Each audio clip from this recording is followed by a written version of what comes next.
Alright, heck yeah, what's going on, you guys? Welcome back to Tame Your Quarantine. We are here, and it is an exciting day because we have now officially made it past the 2-week mark. We are on day 15 here in Hong Kong. Wow.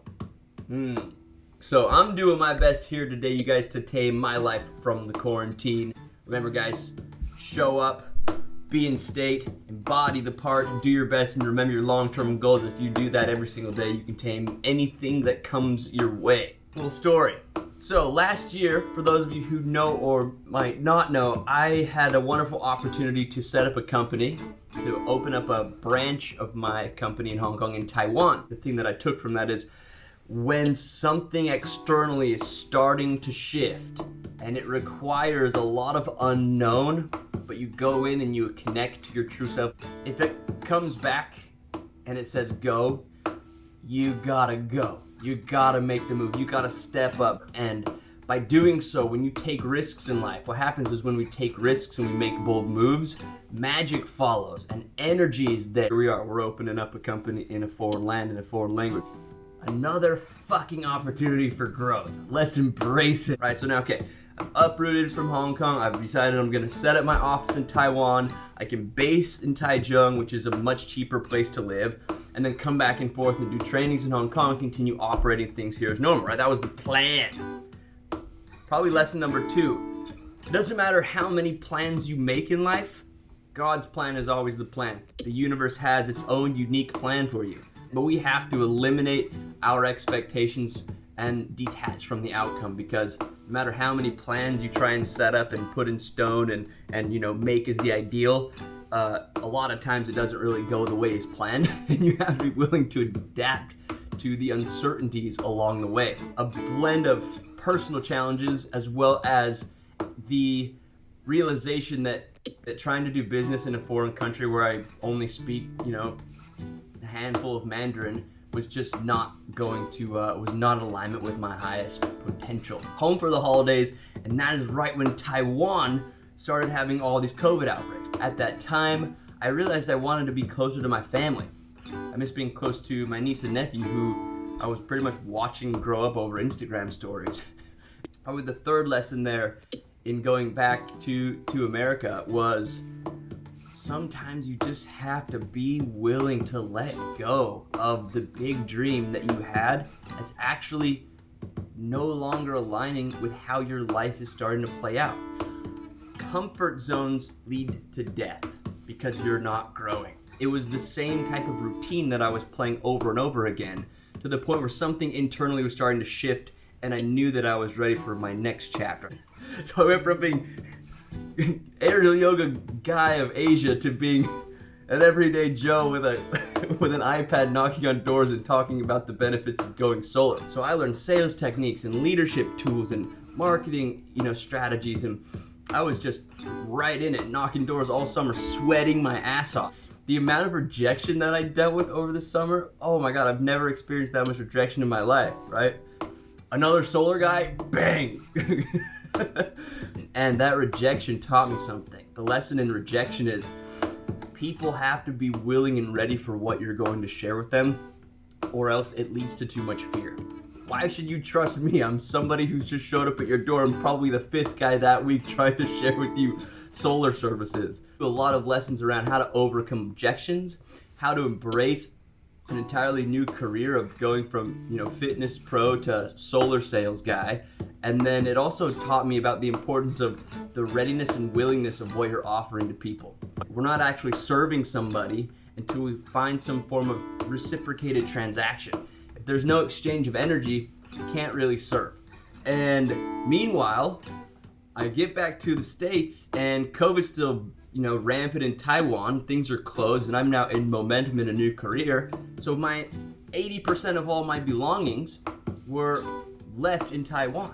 Like, imagine all of your stuff, 80% of all your stuff, with the exception for like a bag of clothes and a carry-on that you would bring to go to holiday, being left and you not knowing if you're ever gonna see it again. That's what happened. Here we go.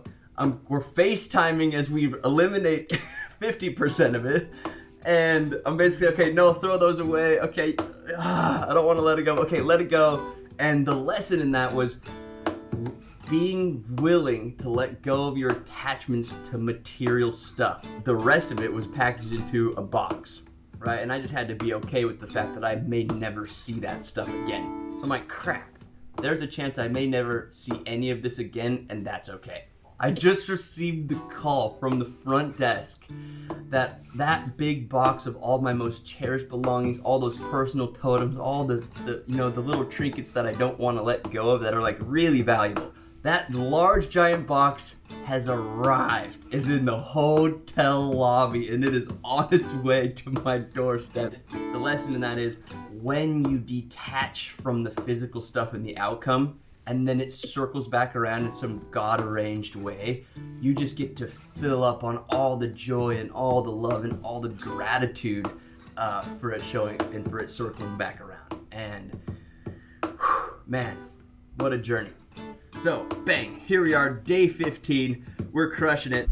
How to get unstuck, how to get into momentum, and how to create lasting change. How do you know when you're stuck? That's a really good question. Ask yourself this: have you been experiencing forms of progress in your life? Are you experiencing some form of growth and progress, or are you not? Where in your life are you experiencing some form of progress or not?